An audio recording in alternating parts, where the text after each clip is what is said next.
ओम श्री सिद्धभैरवाय नमः.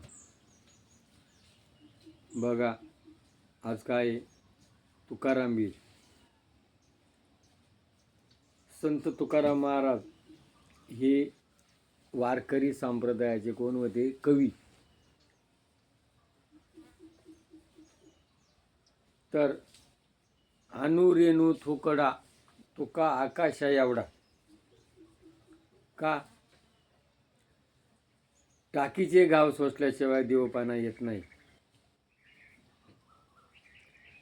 त्यांनी काय सांगितलं?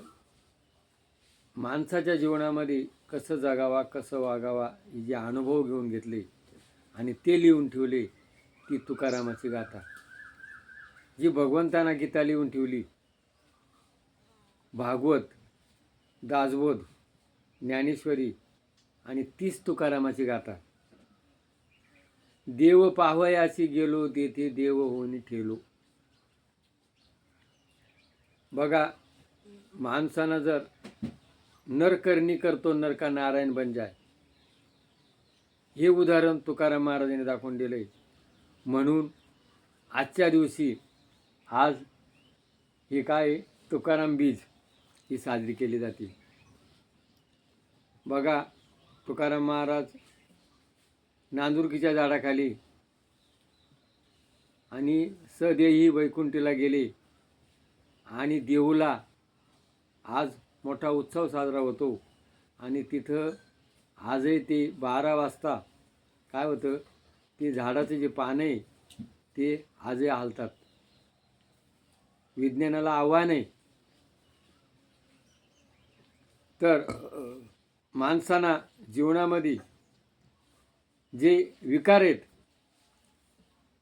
काम, क्रोध, लोभ, मद, मत्सर, अहंकार, हे कसे आवरायचे हे तुकारामाच्या चरित्रातून दाखवून दिलं. आणि बघा, आज तुकारामाचे अभंग आहेत. एक एक बाबा तुकारामाचा अभंग घेतो आणि त्या अभंगावर किती पैसे घेतो, तो काय घेत असेल त्याला माहीत. सरासरी 5च्या खाली नाही. आणि त्या तुकारामाने निस्पृह सेवा केली. काय लिहून ठेवले तुकारामांनी? देती घेती दोघे नरका जाती. ती काही यांनी वाचेल नसेल का? अवघे पोटासाठी ढोंग आणि ते कैसा पांडुरंग. काय परत त्याने काय लिहून ठेवले? तुका म्हणे आईचे संत, जित गाडावे मातीत. बघा, काय नाही, किती सांगावी तरी न ऐकते बटकीचे, पुढं शिंदळीचे रडतील. काय परत एकनाथ महाराजांनी काय सांगितलं? काय माय गेली होती भूतापाशी, हरी नये मुकाशी अरे मुडा. बघा, साधू संतांनी आपल्याकरता एवढं करून ठेवलं, शेवटी वैतागली आणि शेवटी शिव्या दिल्या. काय तसे हे तुकाराम महाराजांचं चरित्र जर म्हटलं ना, तर खूप कसोटीचं चरित्र आहे. बघा, तुकाराम महाराजांचे आजोबा, पंजोबा, आजोबा आणि तिथून ही परंपरा चालत आलेली. कुळी कन्या पुत्र होती जे सात्विक, तयाचे हारिक वाटे देवा. आणि 300 एकर जमीन. काय आणि सावकारीचा धंदा. काय बघा, दुष्काळ पडला, सावकारी गेली, काय बायको मेली, बरे झाले देवा निघाले दिवाळे, बरे हे दुष्काळे पिढा गेली. काय मुलगा मेला, बायको मेली आणि मग ते सावकारीचं जे कर्ज होतं त्या वया पाण्यात बुडावल्या. बघा, तुकाराम महाराजांच्या अंगावरती उकळतं पाणी टाकलं. काय बंबाजी पंतांनी त्याला मारलं तरी त्यांनी त्यांचे पाय चेपल्या गेले. बाबा, तुला तकलीफ झाली असेल. बघा, केवढी सहनशीलता. बघा, तुकाराम महाराजांनी मन कसं आवरलं. त्यांना केळं खावशी वाटले, केळं, जवळ पैसा नाही. मग आता माणसाचं मन कुठे जातं. आजचं मन आजच्या कलियुगात तर मन इतकं चंचल आहे हद्दीच्या बाहेर. पूर्वीचं नव्हतं. काय हे विज्ञानाचे साधनं आणि हे चंचल मन, त्यावेळेस माणूस आजचा बेजार झालेला आहे आणि तो काय करतोय त्यालाच कळत नाही. काय आणि मग त्यांनी त्या बायकून केळं उधार घेतले आणि मग त्यांनी काय नाही ते विष्ठेमध्ये बुडावलं आणि तोंडापाशी नेलं. का हिंड तो भलते ठाई, मनारे तुला लाज कशी नाही. मनावरीले तुकारामाने सद्गुरूचे ठाई, मनारे तुला लाज कशी नाही. बघा किती मन आवारलं. काय मग भंडारा डोंगरावर जाऊन बसले. तुका म्हणे आम्हा एकांताचा वास, शेव ब्रह्मरस आवडीने. वृक्षवेली आम्हा स्वैरे वंचरे, पक्षी सुस्वरे आळविती. बघा निसर्गाच्या सान्निध्यात तुकाराम महाराजांनी टाइमपास केला. त्यावेळेला काय टाळ नव्हते. दगड घ्यायचे आणि दगडावर दगड आपटून आणि ते भजन करायचे. लोक काय म्हणायचे, येडा तुक्या. आणि आज त्या तुकारामाच्या देहून दिंडी निघती. पंढरपूरला लाखोच्या संख्येने लोक जातात. आज किती बाबा तुकारामाच्या गाथेवर फोटो भरतात, तेव्हा त्याला काय म्हणायचे, येडा तुक्या.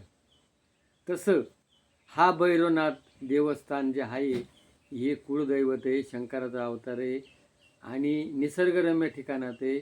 याची ॲडव्हर्टाईज व्हावा, याची माहिती व्हावा. ही माहिती झाल्यानंतर लोकांना रोजगार मिळेल आणि पर्यटन होईल. हे मी माझ्या डोक्यात आलेले. तर तुकाराम महाराजांनी लोक मला काय म्हणतात, हा याडावला आहे. चालायचंच, पण एक निश्चित काही दिवसांना हे जे ध्येय आहे ना, हे ठिकाण आहे ना, इथं साईबाबांनी होणार. थोडा टाईम लागत. आणि अशा तुकारामांनी वया 13 दिवस उतका माझी वया तारिले भगवंतांना त्या 13 दिवस वया तारल्या. म्हणजे काय केले, ते जे विचार आहे आणि ते विचार आजही आहेत. आणि बघा आपलं त्याचे जे भक्त होते जगदाळे महाराज, आणि ते लिखाण करत होते. तुकाराम महाराज अभंग बोलले का तो लिहून काढायचा. आणि बघ 13 दिवस जेव्हा या पाण्यामध्ये होत्या आणि त्या कोरड्या निघाल्या, याचा अर्थ त्याचे जे 16 टाळकरी होते आणि तो जगदाळे महाराज त्यांचे ते अभंग तोंडपाठ होते आणि मग त्यांनी ते परत लिहून काढले. आणि ते विचार तेव्हाही होते ना, आजही आहे. तुकाराम महाराजच्या गाथ्याचा आज विचार केला तर प्रत्येक अभंग जीवनामध्ये घेण्यासारखं आहे. आपण जेव्हा तुका म्हणे कसं, जसं असेल तसं. आज आपण म्हणतो हे पाहिजे ते पाहिजे, असं झालं पाहिजे, तसं काय नाही.